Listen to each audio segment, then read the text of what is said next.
ये मान लेना वाजिब रहेगा कि आप में से बहुतों ने ऐसे भयंकर आविष्कारों के बारे में सुना है जो वही काम ठीक से नहीं करते जिनके लिए उनको बनाया गया था। लेकिन अभी तो आपको उन ढेर सारी रद्दी आइडियाज के बारे में भी जानना है जिनका प्रचार लोग रंगीन टीवी के आगमन से पहले भी करते रहते थे। जल थल साइकिल।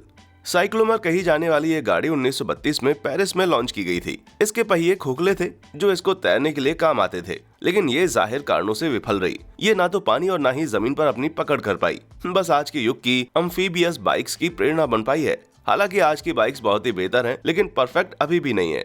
पुराने टायरों वाला जीवन रक्षक जैकेट। बॉन्डेज उपकरणों जैसी दिखने वाली इन चीजों की तस्वीर जर्मनी में 1925 में ली गई थी। आपको इन्हें पुनरुपयोग के लिए मानना पड़ेगा, लेकिन अपने सीने के ऊपर इन्हें लपेटकर आप डूबने से बच नहीं सकते। लेकिन इतिहास में लोग इन्हें विभिन्न तरीकों से उपयोग करते आए हैं और नतीजे भी रोचक रहे हैं। लकड़ी की तैराकी पोशाक। अमेरिका में भी इस तरह का टायर कमरबंद 1920 में चलन में था। ये स्प्रूस की लकड़ी के तैराकी सूट वास्तव में इस्तेमाल किए जाते थे जो कच्चे तैराकों को ऊपर रहने में मदद करते थे। जरा सोचिए, यदि कोई लकड़ी की किरच घुस जाए तो फिर। बिजली वाला गर्म जैकेट। सच कहूँ तो 1930 में बने ये जैकेट इतने बुरे नहीं थे, लेकिन इनकी ऊर्जा का स्रोत सड़क के इलेक्ट्रिक खंभे बताए जाते थे। ये बात कभी किसी को समझ नहीं आई। आश्चर्य नहीं है कि इस चीज में इतने वर्षों में बहुत सुधार हो चुका है और आजकल के जैकेट्स काफी कुशल होते हैं। और उसके बाद भी यदि आपका जैकेट आपको गर्म नहीं रख सकता तो आप नया खरीद सकते हैं। अतीत के चश्मे। बर्फ के चश्मे कहे जाने वाले इन बेहतरीन गॉगल्स को आर्कटिक में रहने वाले इनुइट और यूपिक लोग बर्फ से होने वाले अंधेपन से बचने के लिए लगाते थे। ये 2000 साल पुराने हैं और पारंपरिक तौर पर स्प्रूस, हड्डियां और हाथी दांत से बनाए जाते थे। कुछ लोग चमक को कम करने के लिए इसके बाहर काजल और तेल का मिश्रण भी लगाते थे। मक्खी मारने का तमंचा। इस सुंदर चीज को एक मजेदार खिलौने के तौर पर बनाया गया था जिससे आप कीड़ों को दूर से मारने का आनंद ले सकें, लेकिन ये विफल हो गई। कारण साफ है, इससे तो अच्छा हो यदि आप अपने मुंह में कीटनाशक भर के कीड़ों पर कुल्ला कर दें, वो ज्यादा अच्छे से काम करेगा। वैसे ये एक मजाक था, मुझ पर केस मत कर देना। जमाने का टॉयलेट पेपर। टॉयलेट पेपर एक उत्पाद के तौर पर 1857 में आ चुका था, लेकिन फिर भी ये बहुत देर से आया। वास्तव में ये चीन में 6ठी शताब्दी में इजाद हो चुका था। उस जमाने में ऐसे काम के लिए कागज का इस्तेमाल करना ही एक क्रांतिकारी विचार था। इससे पहले लोग पत्तियां, पत्थर और यहाँ तक कि सीपियों का इस्तेमाल करते थे। ऐसा लगता होगा जैसे किसी ने आपके पिछवाड़े पर ये रगड़ दिया हो। अमेरिका की अधीनता के समय तक लोग छिले हुए भुट्टे, सूखी घास और पुराने अखबार का इस्तेमाल करने लगे थे। ये 20वीं सदी तक चला। 1953 तक टॉयलेट रोल कंपनियां विज्ञापन में फांस रहित लिखती थी, तो आज के टिश्यू देखते हुए अपने आप को भाग्यवान समझिए। बच्चे लटकने वाला थैला। ये तो एक बहुत बड़ी गुलेली लगती है जिसके बारे में अधिक जानकारी नहीं है, लेकिन लगता है कि 20वीं सदी की शुरुआत में ये प्रचलन में थी। इसके इस्तेमाल का तरीका तो बड़ा मजेदार है, लेकिन बच्चे के लिए ये खतरनाक हो सकता था। आजकल इसके सुरक्षित रूप देखने को मिलते हैं। चलिए, पुराने वालों से कुछ तो अच्छा हुआ। बच्चों का पिंजरा। चाहे जितना भी अटपटा हो, ये 1930 में बड़ा ही प्रचलित था, क्योंकि इसे बच्चों की सेहत के लिए हवादार उत्पाद बोलकर बेचा जाता था। इससे बच्चे सर्दी जुकाम जैसी बीमारियों को झेलने के लिए मजबूत होते थे। ये आविष्कार जल्द ही अमेरिका से लंदन में फैल गया, लेकिन सेहत की चिंता के कारण सिमट के रह गया। लंदन के काले धुएं की वजह से नहीं, बल्कि इसलिए कि ये अपना निर्धारित काम नहीं कर पा रहा था। बाल उगाने वाला टोपा। 20वीं सदी में तो जैसे बाल उगाने वाले उत्पादों की बाढ़ आ गई थी, लेकिन कोई भी अलोइस मर्की द्वारा आविष्कृत इस पोप के हैट की नकल जैसा अजीब नहीं था। ये बिजली के बड़े बल्बों के प्रयोग से खोपड़ी को गर्म करके रक्त प्रवाह बढ़ाते थे, जिससे बालों में उगने की उत्तेजना आए। ये बालों को जल्दी बड़ा कर सकता है, क्योंकि गर्मी में बाल वैसे ही जल्दी बढ़ते हैं, लेकिन खोए हुए बालों को फिर से उगाना मुश्किल है। Ready bacon. जन्नत से आए ये तोहफे 1964 में रेडी विव द्वारा बनाए गए थे। ये वो पैकेट थे जिनमें बेकन के 8 टुकड़े रखकर टोस्ट करें तो 90 सेकंड में खाना तैयार हो जाता था। बदकिस्मती से इन पैकेजेस में लीकेज था और ये आपके टोस्टर को बर्बाद कर सकते थे। स्मोक वाली छतरी। 1950 में आविष्कृत ये मजेदार नन्ही चीज रूप बदलकर मार्केट में आती रही, लेकिन कभी चली नहीं। मूलतः इसमें एक पाइप के ऊपर एक छतरी लगी होती थी। जब आप इसमें सिगरेट फंसाकर कश खींचते तो वो सूखा रहे, किंतु लोगों ने एहसास किया कि ये अधिक उपयोगी नहीं है। पकाने और धुलाई का रेफ्रिजरेटर। 1952 में आविष्कृत ये छोटा सा बक्सा अपने 5 घन फुट के आकार में पूरी रसोई समेट सकता था। इसके विभिन्न प्रकार थे, जैसे कि गैस या इलेक्ट्रिक बर्नर। आप इसका चूल्हा अलग भी कर सकते थे, लेकिन इससे तो इसको बनाने का औचित्य ही खत्म हो गया ना। लेकिन ये आइडिया बरसों तक बना रहा, क्योंकि आजकल कई तरह के किचन कॉम्बिनेशन देखने को मिलते हैं, खासकर वॉशिंग मशीन के साथ स्टोव वाले। कुत्ते दबाने वाला।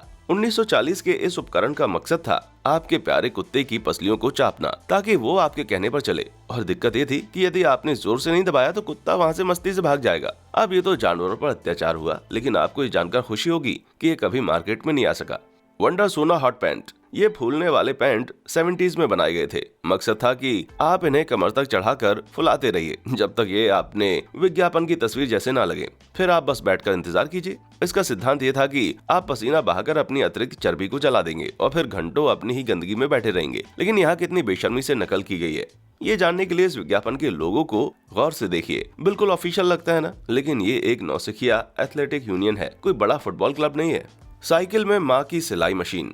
चार्ल्स स्टैनलॉफ द्वारा 1959 में आविष्कृत ये मशीन उनके परिवार द्वारा बनाए गए कई यंत्रों में से एक है जो उन्होंने 30 से लेकर 60 के दशक तक शिकागो में प्रदर्शित किए थे। इस यंत्र को चलाना आज के युग में किसी सजा से कम नहीं है, लेकिन इसने अपना लक्ष्य तो पूरा कर ही लिया, जो था शिकागो के लोगों को हंसाना। पोर्टेबल सोना।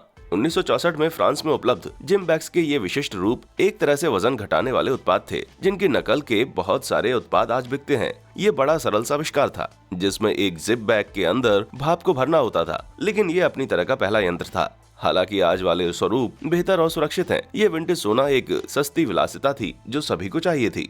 उड़न टैंक।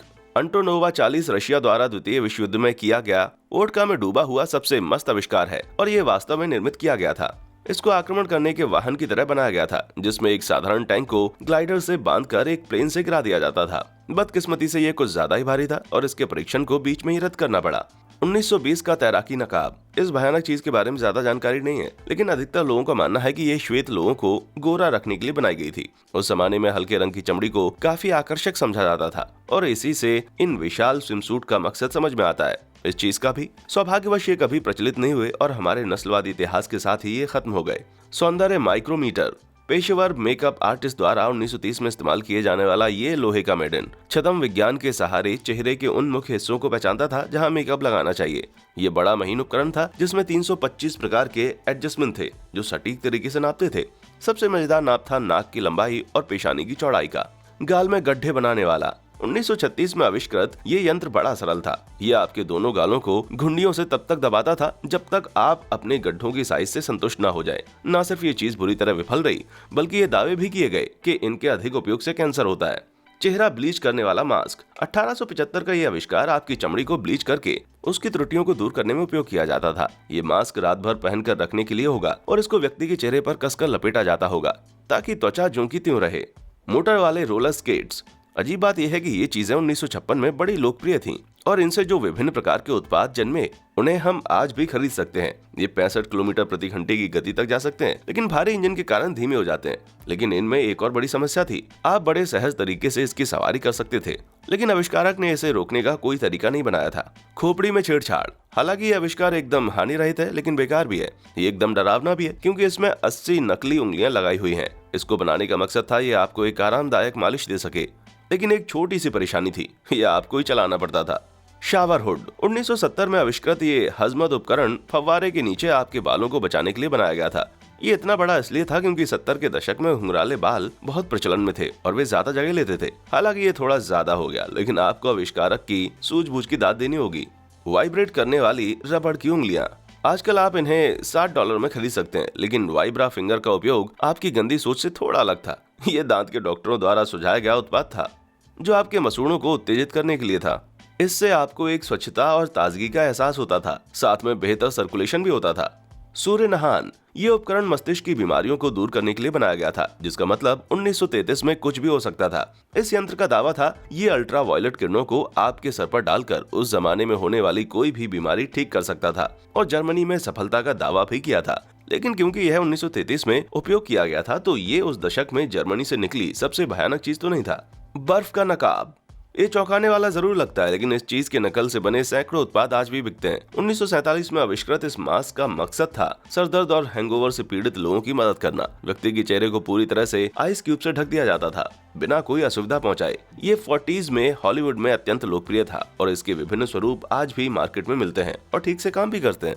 आइसोलेटर। 1925 का ये नगीना होगो गन्स बैंक द्वारा बनाया गया था। ये एक विशाल हेलमेट था जिसमें एक ऑक्सीजन का टैंक जुड़ा हुआ था। ये आपको दिखाई और सुनाई देने वाली सभी चीजों पर पर्दा डालता था, जिससे आप अपने काम पर ध्यान लगा सकें। इसकी सबसे बड़ी समस्या ये थी कि इसका प्रचार तो एक अध्ययन और ध्यान केंद्रित करने के उपकरण के तौर पर किया गया था, लेकिन यह आपकी दृष्टि ही ब्लॉक कर देता था, जो कि स्थिति को बिगाड़ देती थी। टेम्पोन। प्राचीन समय में टेम्पोन बनाए जाते थे जो पपायरस, ऊन या ऐसी कोई भी चीज से जो सोख सके। ये महिलाओं के लिए बड़ा कष्टदायक होता था, लेकिन जैसे खराब मटेरियल ही काफी नहीं था तो उन्हें बैंडेज से भी जोड़ा जाता था ताकि ये ठीक से फिट हो सके। और सबसे भयानक टेम्पोन बनाने का श्रेय तो मिस्र को जाता है, जहां लोग हाथी का गोबर और बतख की चर्बी योनि के अंदर डाल देते थे, जिससे अत्यधिक बहाव सोखा जा सके। कौन सा आविष्कार आपको सबसे विचित्र लगा, या फिर आपको इनके अलावा भी कुछ पता है जिनका मुझे उल्लेख करना चाहिए था? मुझे नीचे कमेंट्स में बताइए। वीडियो पसंद आया हो तो लाइक और सब्सक्राइब करना ना भूलें। हमारे चैनल पर आने के लिए आपका शुक्रिया।